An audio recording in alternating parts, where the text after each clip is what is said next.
or anybody else want to share?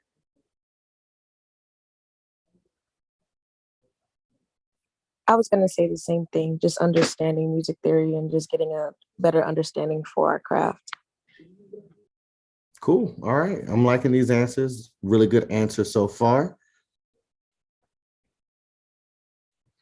All right. So with that being said, let's actually jump straight into it. So we have a few things that I want to cover today. And this is just going to be the intro to music theory, lesson 1. We're going to try to get as far as we can, but don't worry. Obviously, we're not going to be able to hit everything or every aspect of music theory today, but that's why this is going to be a series. We will continue this at a later date and on a regular and consistent basis. So don't worry about that. We will have more for you at a later date as well. All right, so I just want to get started with an understanding or just the definition of music theory. So music theory is the study of the practices and possibilities of music. That's one definition. Another definition for music theory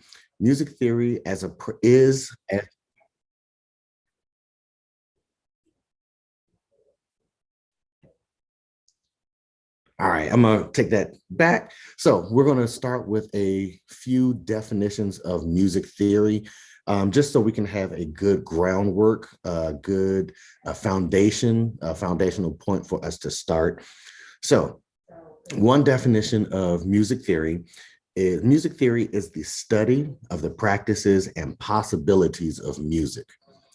Once again, it is the study of the practices and possibilities of music. Another definition for music theory as a practical discipline encompasses the methods and concepts that composers and other musicians use in creating music. Now, that was a lot to say, but in layman's terms, the way I normally try to describe music theory. So in layman's terms, music theory is just a way to gain a deeper understanding of music, music creation, and music analysis. Music theory, in my opinion, is the key that unlocks the door to being able to understand, create, and explain in words and numbers the music that we hear and experience. So music theory will give you the knowledge and the ability to intentionally pull on the heartstrings of your audience, share joy and pain, soothe the savage beast, uplift the heartbroken, and cause the soul and spirit to swoon. If we fully accept to swoon. So one of my biggest musical influences is a bass player by the name of Victor Wooten. Some of you may know of him. Some of you may be aware of him. He is a phenomenal musician, phenomenal bass player, but even more, he's a phenomenal musician. He has a philosophy concerning music and life that is just, it's beautiful when you hear it. But a quick synopsis of some of his viewpoints on music. So as my biggest musical influence, Victor Wooten says all the time, or is quoted as saying a lot, music is a language. Once again, music is a language. So therefore, anything that you can do with language, you can do with music.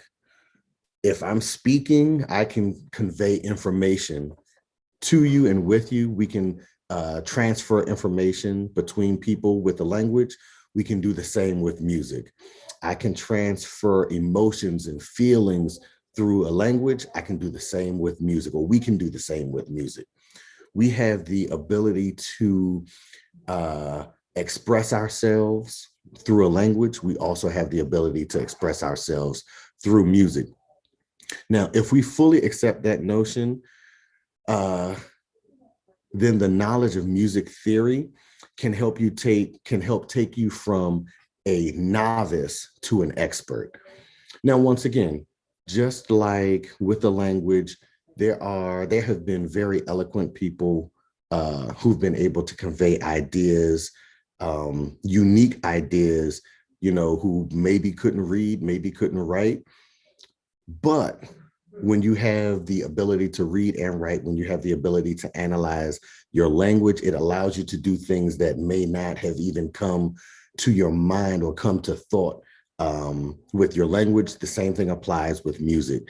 Once again, there are there are thousands, probably at this point, even millions, of, if not billions, of musicians who are phenomenal musicians who do not know how to read or write, who do not know how read or write music, who do not know even what we would consider some basic music theory. And I'm not knocking them. They've been able to accomplish great things in their lives. But what I will say is having the ability or having the knowledge that comes with music theory allows you to, one, think differently. Two, it allows you to be able to understand what you're doing and explain it to other people. So not only can you play or express yourself through music, you can actually teach other people how to do the same thing through the knowledge that comes with music theory. So in my opinion, if we were going to use the language metaphor, um, and even a basic understanding of music theory can take you from your first attempt at a college open mic poetry night uh, to what we would consider life-changing, eye-opening, and even the tear-jerking levels of famous linguistic giants such as Langston Hughes, Maya Angelou, William Shakespeare, that kind of thing. So if we were to make that comparison, the understanding of music theory will allow you to go to the next level. Now, once again, you can always attain that level without music theory. It's just going to be a longer and potentially harder process. But music theory allows you to understand the things, it allows you to put things in words that initially you were only able to feel. But being able to express that thing through words and numbers allows us to be able to also pass that information along to our peers and the next generation as well. All right, but with all of that being said, let's get into the good stuff. All right, so this is the first class, so this is going to be we're going to start with some basic things first, just because we want to be able to start with a strong foundation. We want everybody to be able to start with a strong foundation, just like with the house. If you are building your house on sand, eventually that house is going to fall. But if you put down some concrete, if you put down a good foundation, that house can literally last you not only the rest of your life, but it can last the rest of your life and potentially even your children's lives, your children's lives. It's all about that foundation. So that's where we're going to start today. Now, let me switch over. So what we're going to be starting with is some basic understandings of just the musical scales, musical note names, and that kind of thing. So I'm going to share my screen really quick so you guys can see this keyboard that we have set up. Here we go.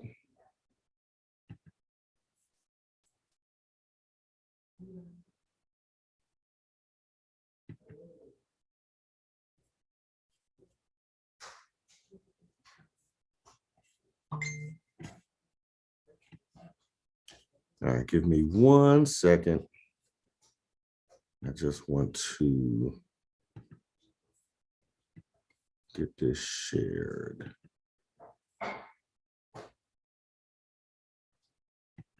Oh, all right. Sorry, I have to allow Zoom to share. And my system preferences.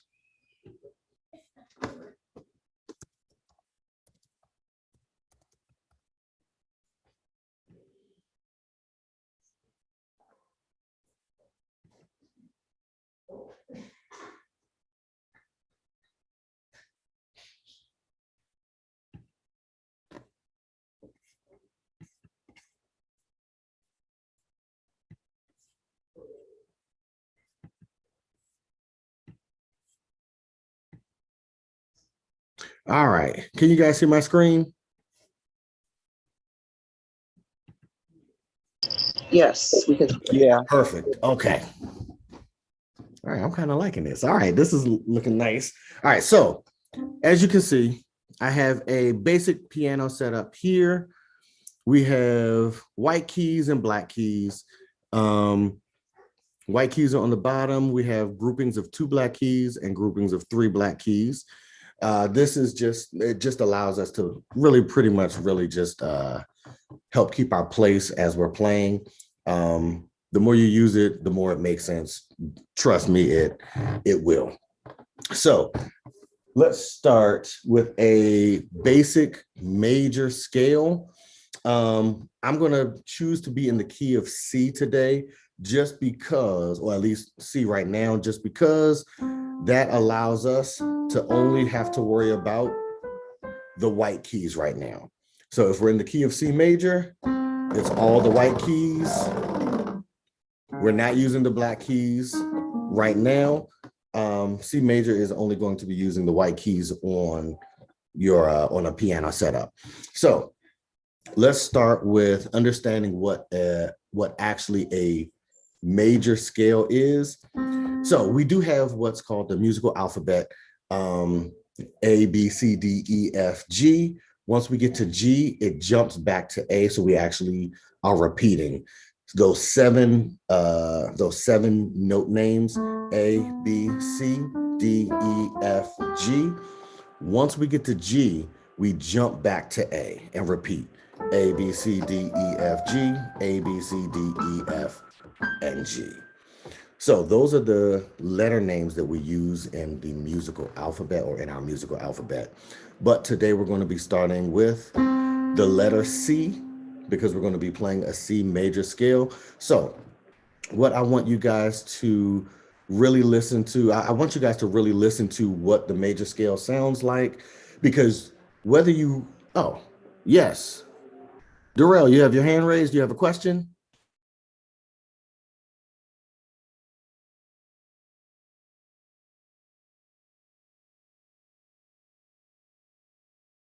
If not, I will get back to you. All right. So I want you guys to really listen to how the major scale sounds, because this is one of those basic scales that you hear all the time, whether you realize it or not. So the best or the easiest way to really describe the major scale, when you're thinking of major scales, you're going to be thinking of like happy songs, happy music.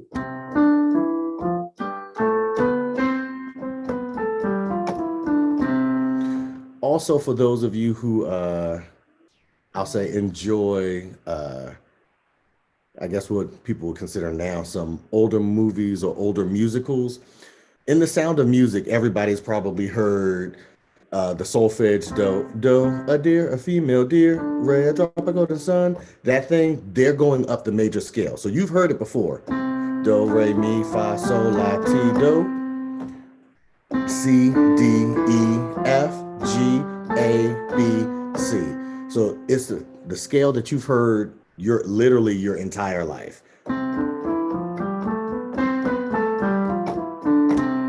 Even in movies where they have somebody practicing piano, you're going to hear them probably practicing their major scale. So it's something that you've heard before, whether you've realized it or not. That is your basic major scale. Now, we're in the key of C, which means we only have to worry about the white keys. But your major scale is going to sound the same no matter what key you're in. So if I play a major scale in C,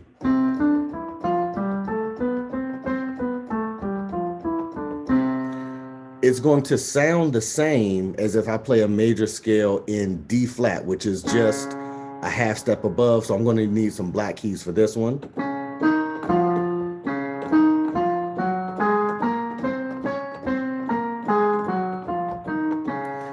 It gives you that same kind of happy feeling. Even though we're playing in 2 different keys, it has the same sound, because what it really comes down to is the intervals between each note or each scale degree.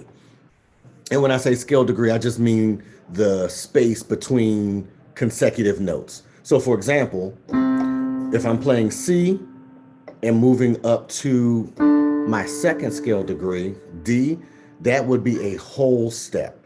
From C to D is a whole step. From D to E is another whole step. E to F is a half. F to G is whole. G to A is whole. A to B is whole. And then B to C is half. So we have from C, our steps are going to be whole, whole, half, whole, whole, whole, half. That's going to be the same pattern no matter what key you play in. Whole, whole, whole, half, whole, whole, whole, half. So if I go up to D flat, whole, whole, half, whole, whole, whole, half. So let me switch my camera over because I want to be able to write that down for you guys.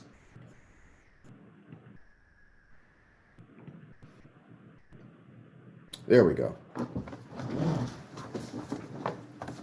All right, so if we have the key of C, so we're going to be doing C, D, E,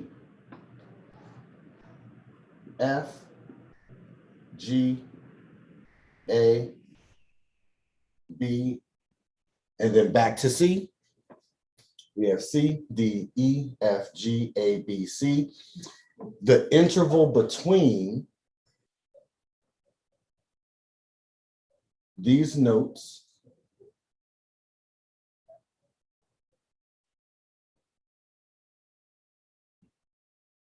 is either going to be with the major scale, either going to be a whole step or a half step. So C to D is going to be a whole step. Matter of fact, nope, let me do it this way. Let me keep it simple. C to D is going to be a whole step, which we'll show by the number 1. D to E is another whole step. E to F is going to be a half step. F to G is going to be a whole step. G to A, whole step. A to B, whole step. B to C is going to be another half step. So what we had is whole, whole, half, whole, whole, whole, half. Does that make sense? So we have these spacings between. So even if we change the key, even if we change the key from C to say E flat, E flat major scale is still going to have these intervals in between each note name. It's still going to be a whole step, half step, whole step, whole step, whole step, half step. So pretty much you have 2 and 3. The way I always kind of remember it is it looks like, to me, it looks like a piano. How you have the 2 black notes, the set of 2 black notes and the set of 3 black notes. 2 whole steps and then a half step, and then 3 whole steps and then another half step is going to round out your basic major scale. Now, there are other scales available as well. Minor scales, natural minor, harmonic minor, melodic minor. There are chromatic scales. We haven't even, it'll be a while before we get into modes, but modes are not nearly as hard as most people think. If you understand your major scales and your minor scales, modes are just variations of that. But like I said, we'll talk about that later. So you have your basic major scale. Let's do this.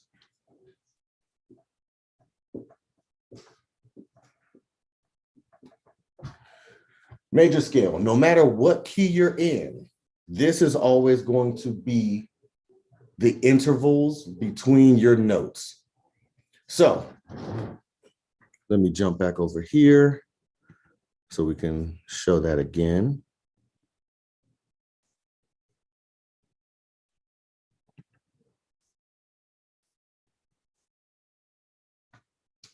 All right. Pull this piano back up.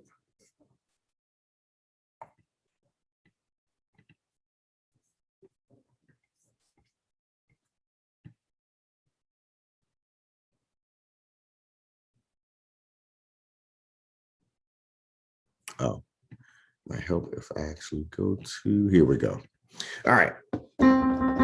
So like I said, major scale is always going to be whole, whole, half, whole, whole, whole, half. So once again, it doesn't matter what key we playing. We can play it in C, whole, whole, half, whole, whole, whole, half.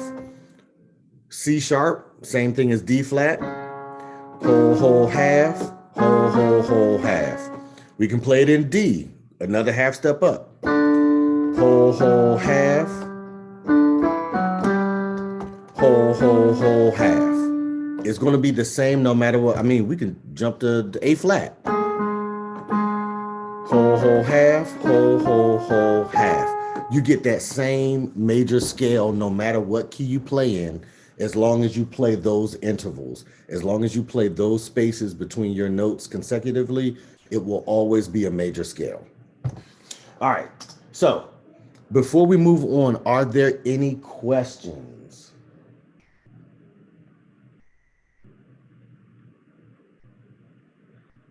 If not, we can keep it moving. All right. So I know I just gave you guys the major scale, and I know I was using letter names for our musical notes, which is always a standard pretty much anywhere you go. But I want to show you guys a trick that honestly, personally, it has made my musical journey much easier once I learned this. And it's just the number system. So you see how, can you guys still see my my whiteboard as well? Yeah, I can. Okay, perfect. I just wanted to make sure you still had that option. All right. So you guys see how I have my note names, C, D, E, F, G, A, B, C. And I have the spaces or the intervals. Let's do this. These are the intervals here. Those are the intervals here, whole step, half step, whole step, whole step, half step. But what I'm going to show you today is the number system, which will make your life so much easier, because the beautiful thing about the number system, it does not matter what key you're in. The number system is the same no matter what key you're in. So it's really simple. So we know from C to C is an octave, right? From C to C is an octave. Now, the reason it's called an octave is because it's literally 8 notes from C to C. We have 1, 2, 3, 4, 5, 6, 7, and then we're back at C, number 8, which is where we get the term octave from. So the number system is actually really easy. All it does is it attributes each scale degree with a numerical value. So in this case, since we're in the key of C, C gets the number 1. D, since it's the second letter, or since it's the second note in this scale, it gets the number 2. E is third, so it gets the number 3. F is 4. G is 5. A is 6. B is 7. And then C is 8. You could also consider C either 8 or 1, just because it really, the only difference is I would consider 1 the lower C, 8 being the higher C, the octave up. But honestly, it doesn't really matter once you really understand and get into using the number system. So let's say we are, once again, in the key of C. And you guys can still see my GarageBand setup as well, correct? Yes. Okay, perfect. Yeah. So let's say, once again, we're in the key of C. We're only dealing with white notes, only dealing with the white keys. We don't even have to worry about the black keys right now. We're in the key of C. C would be 1, D is 2, E is 3, F is 4, G is 5, A is 6, B is 7, C is, the higher C is going to be your octave, 8 or 1, depending on how you choose to view it. So everybody here knows numbers. You just count up. 1, 2, 3, 4, 5, 6, 7, 8, or 1. Now, once again, the beautiful thing about the number system is those numbers stay the same no matter what key you're in. So if I go to D flat or C sharp, which are the same note. So C sharp, I'm just going up a half step from C. D flat, I'm going down a half step from D. So, but they are the exact same note. C sharp and D flat are the exact same note. So if I do a D flat major chord or major scale, these numbers will stay the same. 1, 2, 3, 4, 5, 6, 7, 8, or 1. It's going to be the same sound that you can attribute to each number. So 1, 2, 3, 4, 5, 6, 7, 8. 1, 2, 3, 4, 5, 6, 7, 8, or 1. 1, 2, 3, 4, 5, 6, 7, 8, or 1. You hear how, even though I'm changing keys, the numbers relative to each other stay in the same place. So once again, it doesn't matter what key we're in, the number system allows you to quickly analyze music, even if you don't have your instrument with you. Even if you're literally just listening to music, you can start to hear those patterns. So if I do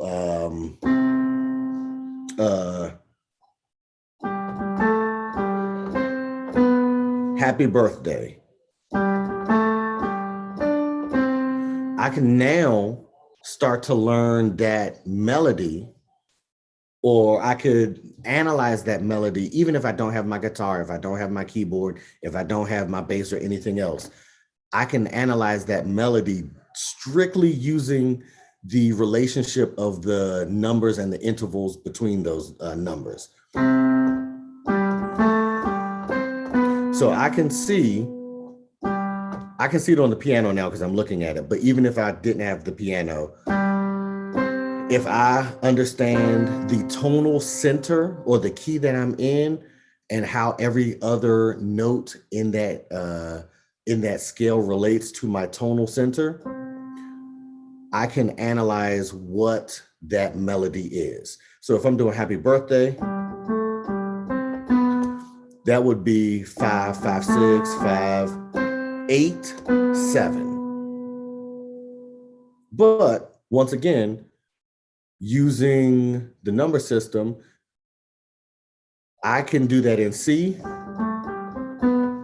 I can take it up. I know it's still the same thing. 5, 5, 6, 5, 7. I'm sorry, 8, 7. Same thing no matter what key. Take it up again. It doesn't matter what the key is. The numbers stay the same.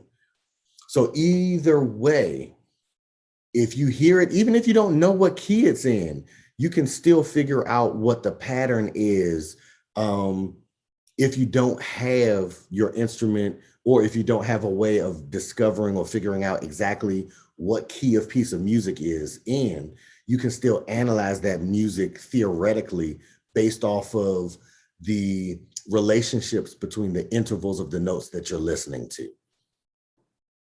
All right, so that's the basic number system. 1, 2, 3, 4, 5, 6, 7, 8. It would be the same thing for those of you who know your solfege. Do, re, mi, fa, sol, la, ti, do. 1, 2, 3, 4, 5, 6, 7, 8, or 1, because that's your octave. Now, with the number system allows you to understand and explain. I'm sorry, actually, before I even do that, does anybody have any questions before we move on?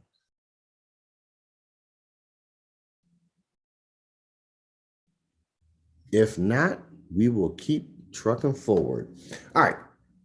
Now, it's important to understand the number system because once you start getting into more advanced music analysis, you'll start to see things, you'll start to see people describing chords in certain ways, and the number system helps you to understand what those chord names actually mean.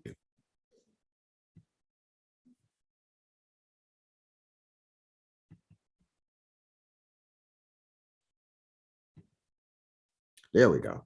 So the number system allows you or helps you to understand the names of chords that you will be using at some point. So once again, let's jump back to the key of C.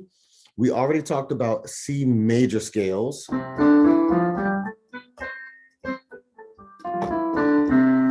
Now, that's the C major scale. We're also going to talk about a C major chord. C major chords are based off of your C major scale. Now, to build your C major chord from your C major scale, we're going to be using, once again, in the number system, we're going to be using scale degree 1. We're going to be using scale degree number 3. And we're going to be using scale degree 5. So we're going to be using notes 1, 3, and 5 based off of the number system. So we know 1, 2, 3, 4, 5. So that gives us a C, an E, and a G.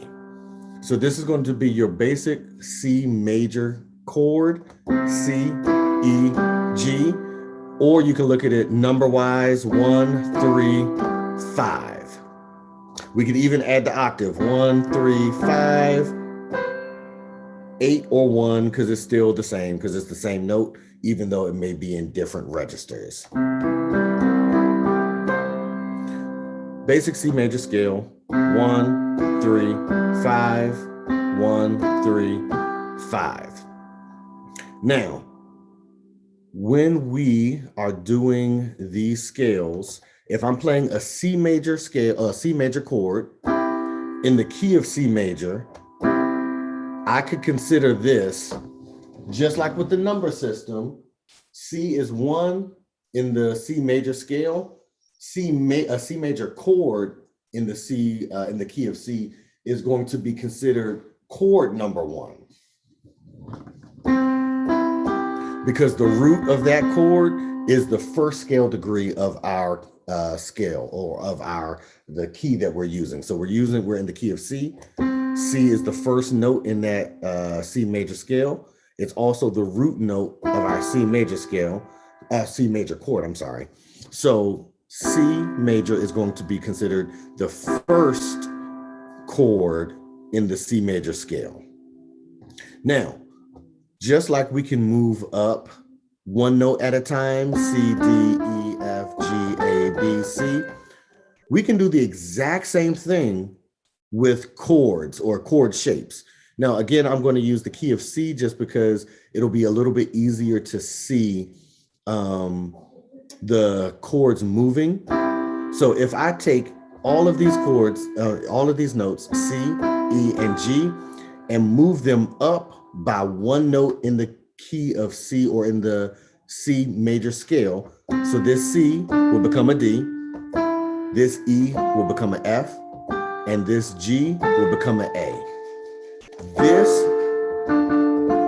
D minor chord would be considered the second chord in the C major scale. So we go from chord 1 to chord 2, and we can keep that pattern going. 1, 2, 3, 4, 5, 6, 7, and then back to 1. Because that higher C major scale, C major chord is the exact same as that lower C major chord, is just an octave below, that's all. But you can take all of those notes and literally move them up the scale, and it'll give you different qualities for your chords. So remember how In our example here, where we were talking about the intervals between your notes. So like C to D is a whole step, D to E is a whole step, and then a half step. This can also help you remember.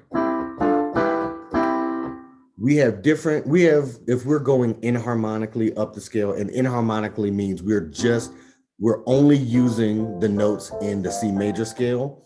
So if I'm going inharmonically, I'm not touching any black notes on the piano.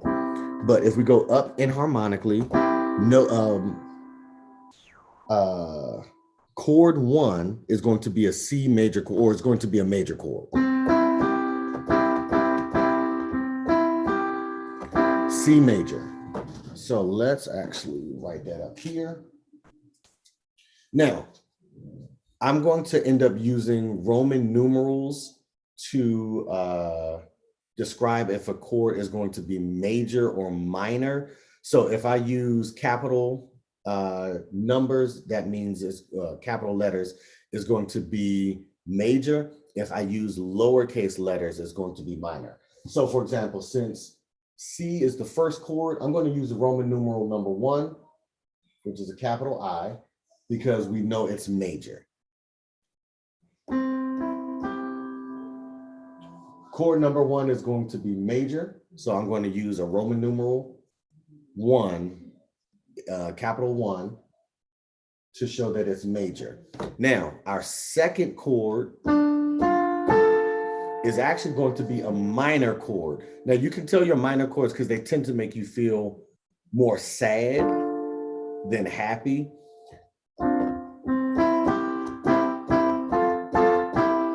That just kind of makes you feel happy because we're dealing with major chords. Minor chords kind of give you that sad feeling. So we know this is a minor chord because it gives you kind of that sad feeling. So our second chord in this progression is going to be a minor chord. Right now it is a D minor, but the most important thing that you remember is that the second chord is going to be minor if we're based off of a major scale. So let me put that a little bit lower. So C is going to be a major chord. Give myself a little bit more space. C is going to be major. D, I'm gonna draw some arrows so it'll be a little bit easier to see, hopefully.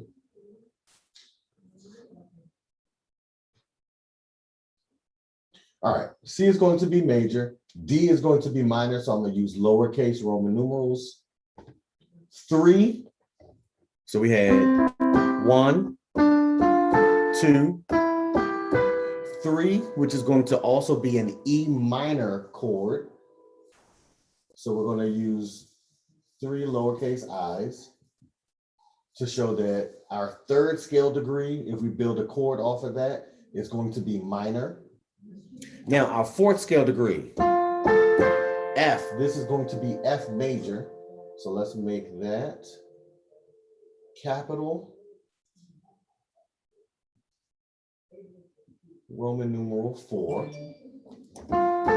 So we have scale degrees, 1 first chord, 2 second chord, 3 third chord is also minor, 4th chord is major, 5th chord is also going to be major.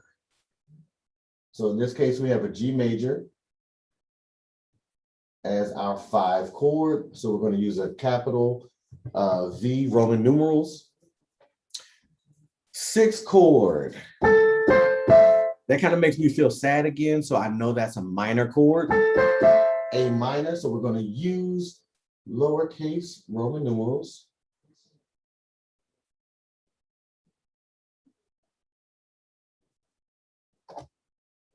So our 6th is minor. So I'm gonna pause right there for now. 1 is major, 2 is minor, 3 is minor, 4 is major, 5 is major, 6 is minor. Now, does anybody know or want to take a guess? What do you think our 7th chord in this progression is going to be? Joseph, don't answer because I know you know. But does anybody want to take a guess? So we have major, minor, minor, major, major, minor. And then our 7th, we need to figure out what that's going to be. Does anybody know? Or does anybody want to take a, even if it's just a stab in the dark? Let's see, who do we have? I can guess. Nope, I already said you can't guess because I know you know. I was going to say you knew before I knew. I think Marcina just gave us our answer. Oh, is it in the chat? Let me see. Yes. Oh, that might help if I She open said, up my... she said DIM, which is correct. You want to tell people what that stands for? Yes. All right. Awesome job, Marcina. And you know what? I probably should have said you couldn't answer it either because I knew you knew. It's all right. It's all right. But yeah, I'll take the help. All right. So one more time, we had 7. Oh, let me make that look a little bit better. D-I-M. Now, what that means, this is the one unique chord in this series of chords. If we're going inharmonically, once again, inharmonically means you're only using the notes in whatever picture. I can't speak. You're only using the notes in whatever particular scale you're using. So once again, since we're in C, I'm only using the white keys on the piano. I'm not touching any of the black keys right now. So if we're going up the C major scale inharmonically, we have major, minor, minor. Major is going to be 4. 5 is major. 6 is minor. 7. Now, this sounds different than every other chord we've used. Every other chord we've used it has either been major or minor. The 7th scale degree is actually diminished because if we look at the distance between this B, this D, and this F, it doesn't match the same sound as if we were to play a B major scale. I'm sorry, not B major scale, but a B major chord. So the reason this one is diminished is because if I'm looking at a B major chord, we have a B. Matter of fact, nope, let me take a step back. I'm gonna describe diminished using a C major scale, C major chord. So we know C major chord is C, E, and G. If I want to turn this C major chord to a minor chord, all I do is take the 3rd scale degree, this E, and take it down a half step. So we go from happy to sad. So that would be our C minor. But to take it a step further, I would not only move my 3rd scale degree down a half step, I would also move my 5th scale degree down a half step. So major, minor, diminished. 1, 3, 5 is going to be major.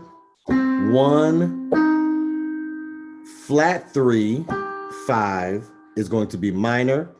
1, flat 3, flat 5 is going to be diminished. So this interval of C to E flat is a minor 3rd because this will be a major 3rd, C to E. This is if I move my 3rd down a half step, it becomes a minor 3rd. So from major 3rd to minor 3rd. And then the same thing applies to E flat to my G flat or F sharp, depending on how you want to look at it. This is also a minor third because there are 1, 2, 3 half steps in between. So it takes 3 half steps to move a minor third. So if I move a minor third from C to E flat, I end up going 1, 2, 3. That'll be my E flat. Another 3 half steps will get me to F sharp or G flat. 1, 2, 3. So we have 2 sets of minor thirds or consecutive minor thirds. The same thing applies to this B diminished chord or this diminished chord 7th scale degree. We have 3 half steps in between each set of notes. So from B to D is 3 half steps, 1, 2, and 3. And then from D to F is also 3 half steps, 1, 2, 3. So when you have those minor thirds stacked on top of each other, that's how you end up with a diminished chord, which is why our 7th scale degree here gives us a diminished chord if we're moving inharmonically up the C major scale or up any major scale, honestly. Because once again, no matter what key you're in, the intervals stay the same. If I'm playing in C major, it'll always be major, minor, minor, major, major, minor, diminished, major again. The same thing applies if I go up to D flat, I could go to E flat, I could go F. If I'm moving up those scales inharmonically, it's always going to be major, minor, minor. Well, let me say major 1, minor 2, minor 3, major 4, major 5, minor 6, diminished 7. All right, so I know I just said a lot, but does anybody have any questions or does anybody need any clarification on anything so far? Now, and as I said before, theory is, to me, it is a very interesting topic, mainly because it just allows you to understand what you're doing. A lot of us musicians can just do things instinctively, but there's a whole nother level of ability that you can acquire when you move from instinct to understanding. So as we're going, does anybody have any questions?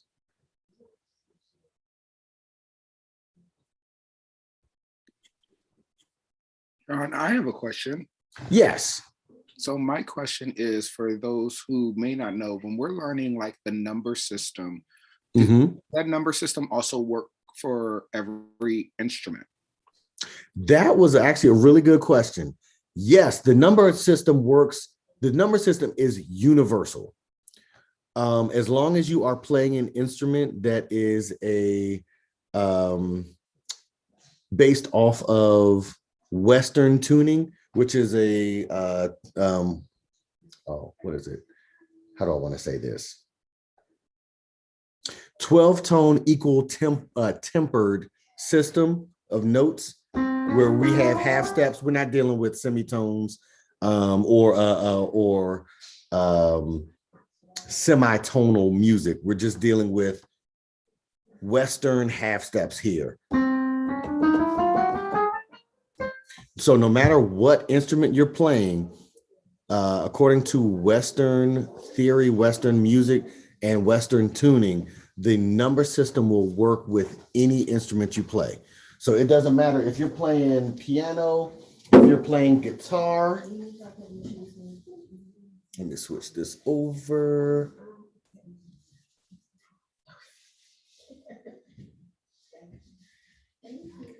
Oh, nope, not mute.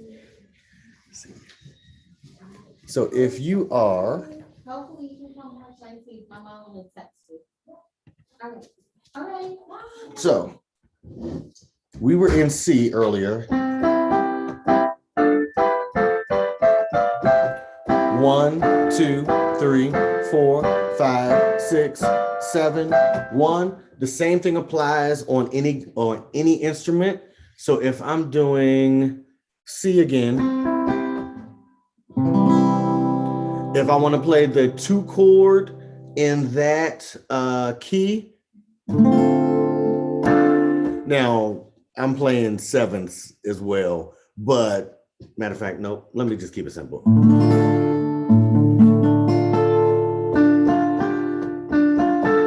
That 2 chord is always going to be minor.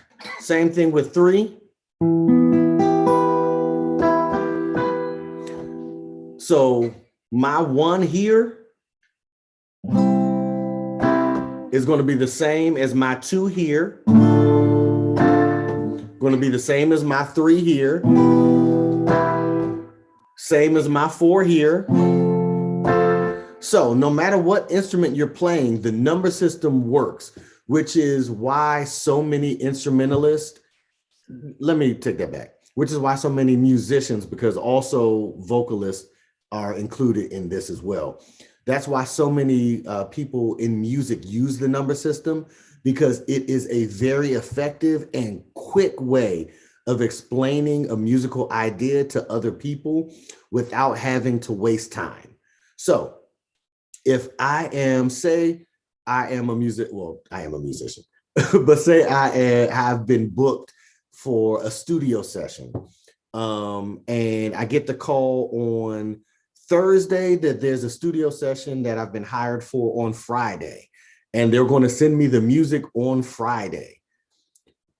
If I have a working knowledge base of the number system, even if I don't know the music, even if I don't get the music until I show up to the studio, if they give me a chart that has numbers on it, I can follow that chart and make it seem like I've known that music for years. And I say me, but any musician has the capability of being able to do that. The number system works across different platforms. I don't care if you're playing piano. I don't care if you're playing guitar. I don't care if you're playing any instrument that has a tonal aspect to it. I mean, the number system isn't really going to help you on drums, but also you're not playing notes. Or let me rephrase that. You're not playing notes the same way that like a piano or guitar or horn player would play. You can tune your drums, but that's a conversation for another day. So the number system is universal.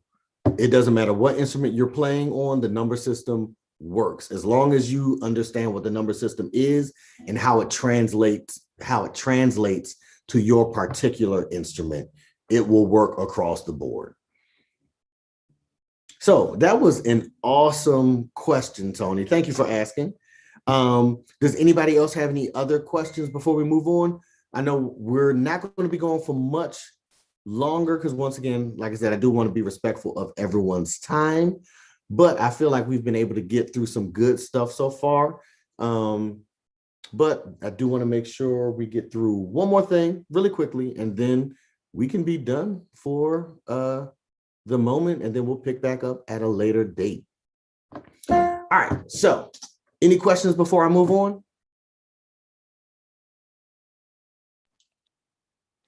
I'm not sure if you went over this earlier because I left and came back, but what are there any songs that you can I guess that people could listen to that demonstrate major versus minor, or you know, like the stuff you were talking about today, to help them help with their ear, training their ear?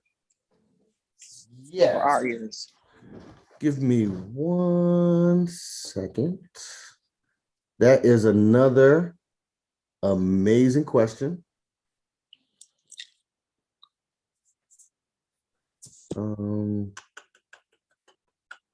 Let me see. All right.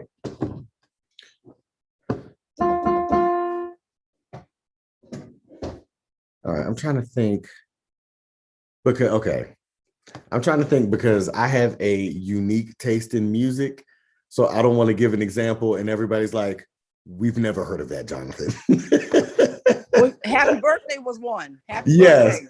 So that's just what I was about to go to. So Happy Birthday is a good song to think major because it makes you think happy. So I'm gonna do this in, let's see, the E flat.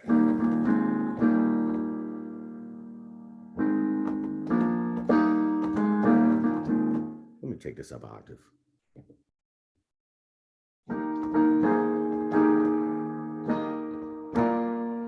So you have this major feel because we're in E flat major. We're using a major scale is what this song is based in.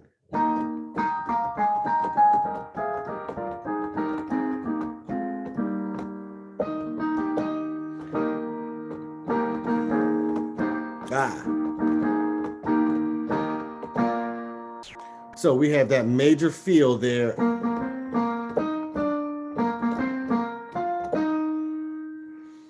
So Happy Birthday would be a good example of a song that that would give you that major scale, those major chord, that major sound. Because it just makes you feel happy. If it makes you feel happy, it is, I'm not going to say always going to be a major song, because there are some minor songs that can still kind of like make you feel happy, especially if like it's grooving real good. But for the most part, if you're hearing, especially like if you're hearing like slow songs,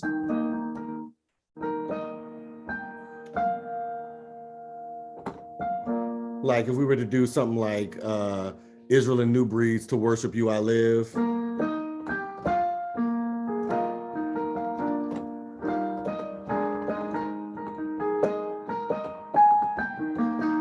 You have that major feel.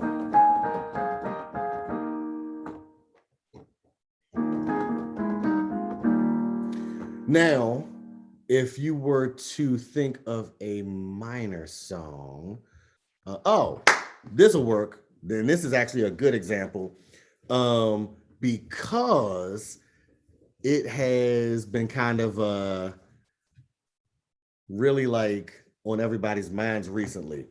All right, if I were to do with the Spanish feel,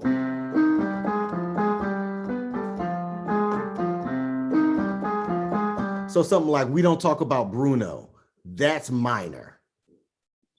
That was literally the song I was going to tell you to suggest. I have the screenshot. I was about to type it. Oh my God, in my brain. So if you're thinking We Don't Talk About Bruno, now what I will say, We Don't Talk About Bruno is one of those exceptions to the rules, because that song make me feel happy. I don't care what nobody else say. Even though the subject matter is like, oh yeah, we're talking about, you know, this mysterious uncle that's disappeared and we don't talk about him. The song still makes me feel really happy because the music is hitting, and Lin-Manuel Miranda did an amazing job with that. But We Don't Talk About Bruno, that would be a good example of a minor song.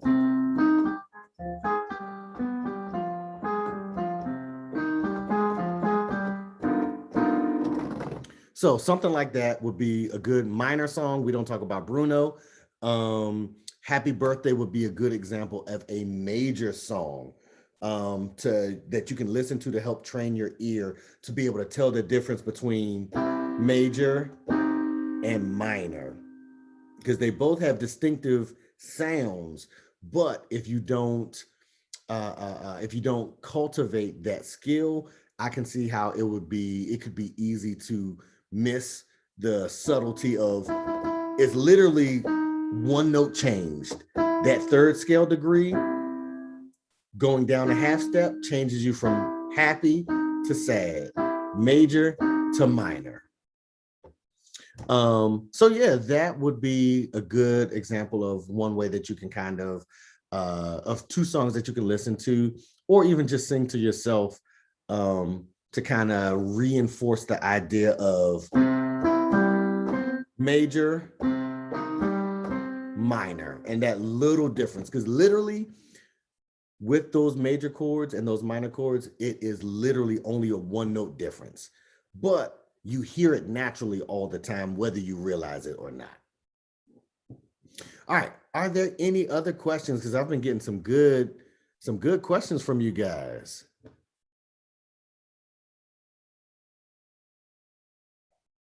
If not, we will. Actually, if not, we'll put a pin in where we are right now because. A question just came up in the chat. Oh, yes. Let me see.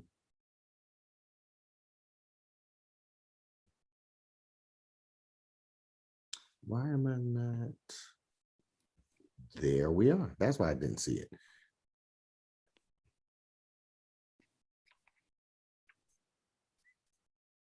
All right, so if we don't have physical instruments, are there any apps we could use to practice? Yes, there are. All right, now I'm gonna say these apps. I'm not getting any kickbacks. This isn't a sponsored ad or anything.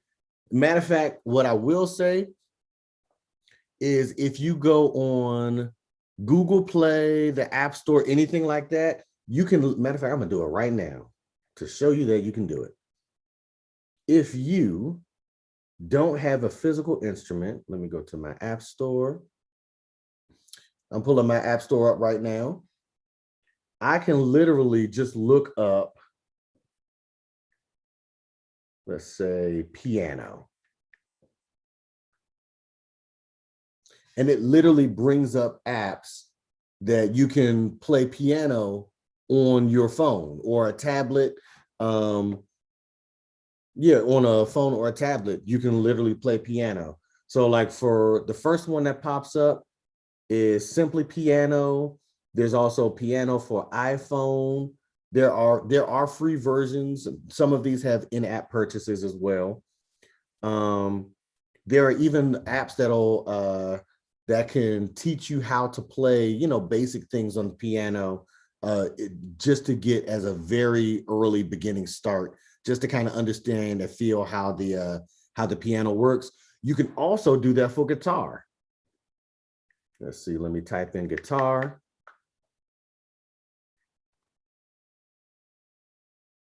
There is literally, I might have to re-download this at some point.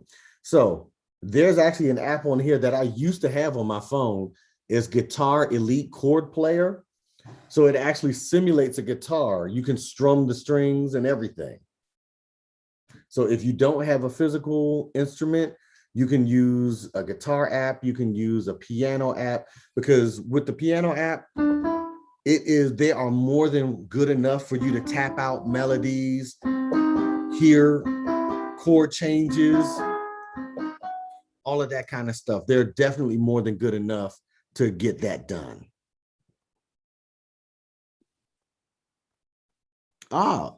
Thank you, Tony, for telling me. One of our partners, Soundtrap, also allows you to record, share, and arrange music via their app and website, including a virtual/digital instruments, and it's free to go to. Oh, yep. So it's www.soundtrap.com to sign up. Once again, I have another great question. Yes. Person asks, can you show us how to use this tool with vocals? Which tool? What, like GarageBand? iPhone user, you want to unmute and tell us a little bit more so we can help answer your question for you?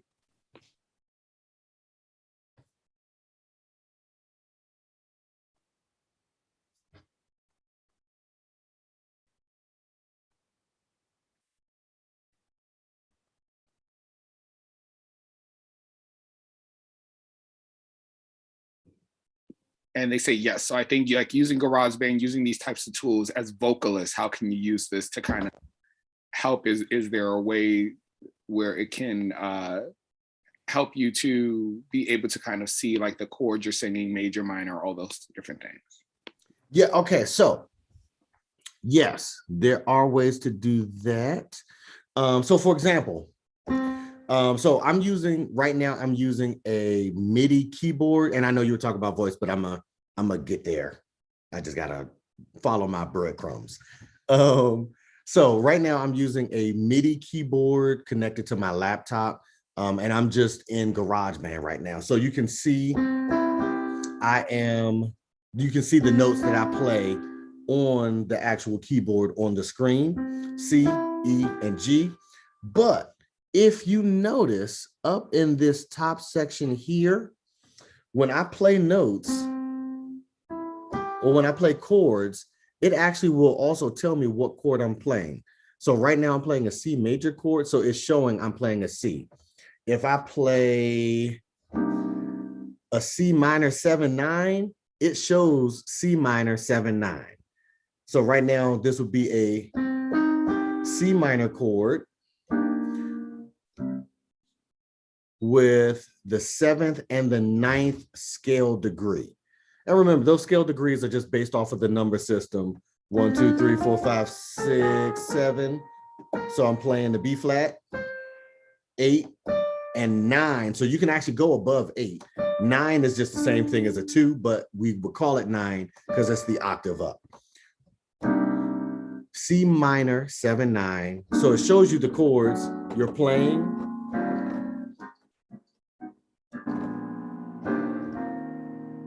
So you can do that with MIDI keyboards, but what you can also do,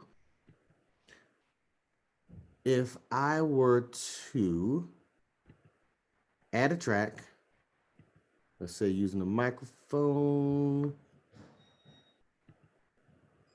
Now, I do not have my my audio interface plugged in right now, but if I did, I would be able to hook up. You know what? Let's do this. Oh, okay, good. I can use my computer microphone to pick it up. So if I wanted to record this, let me turn that down. I'm getting feedback a little bit. So if I wanted to record this, I could actually record. Oh, I don't need the metronome for this. I could actually record myself speaking. I could record myself singing. I could do all kinds of things just to kind of get that.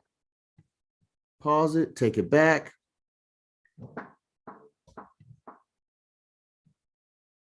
Oh. I could actually record myself speaking. I could record myself singing. I could do all kinds of things just to kind of get that. So you can actually practice like vocal lines this way. You can practice so you can hear yourself as well. You can practice your vocal lines. You can even practice harmonizing with yourself. So if I sang something, let me see, just to kind of get used to how it feels. So let me erase that.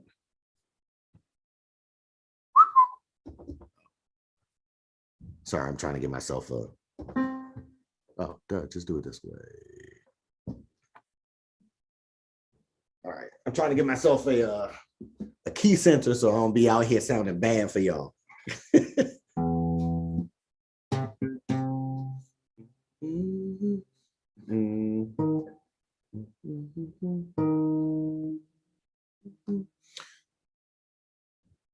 Let's see.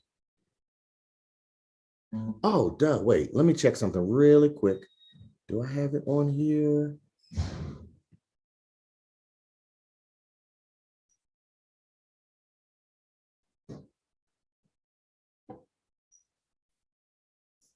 What is this? Not that one. I'm almost done.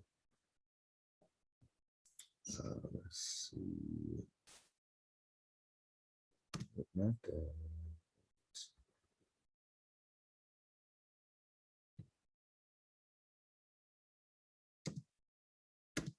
Okay. Let's save. 6 is fine. All right.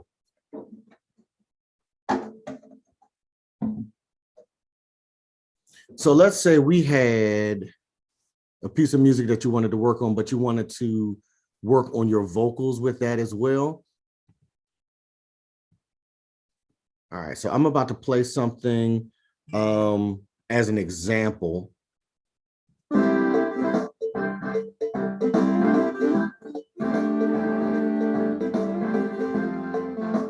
So, say you had a basic track, something like this, and you wanted to add vocals, you could use tools like GarageBand to actually layer your own vocals on top of it. So let me take it back. So you could,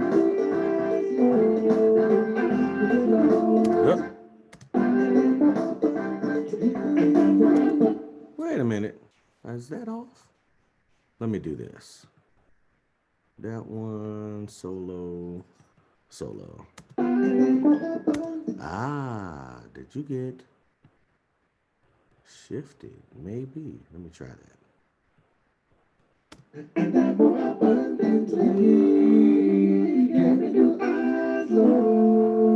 So you could even use tools like this to harmonize with yourself, practice harmonizing with yourself, practicing also different vocal lines and that kind of thing too. The one thing I will suggest, invest in a good mic if you want to do this, because this was the first little Radio Shack mic that I bought with this one when I recorded this years ago. So yes, if you're going to do it, invest in a good mic. Now, you don't have to break the bank or anything, but you know, even something 50, 60, 100 or so will give you something that is great, you know, quality. You don't have to do anything crazy, but that would be one way that you can incorporate these tools into your everyday practice. So with that being said, I am going to put a pin in where we are now, and we can continue this next time. I want to thank you guys so much for showing up. Thank you guys for participating. Thank you guys for listening to you know, me speak about a topic that is very dear to me.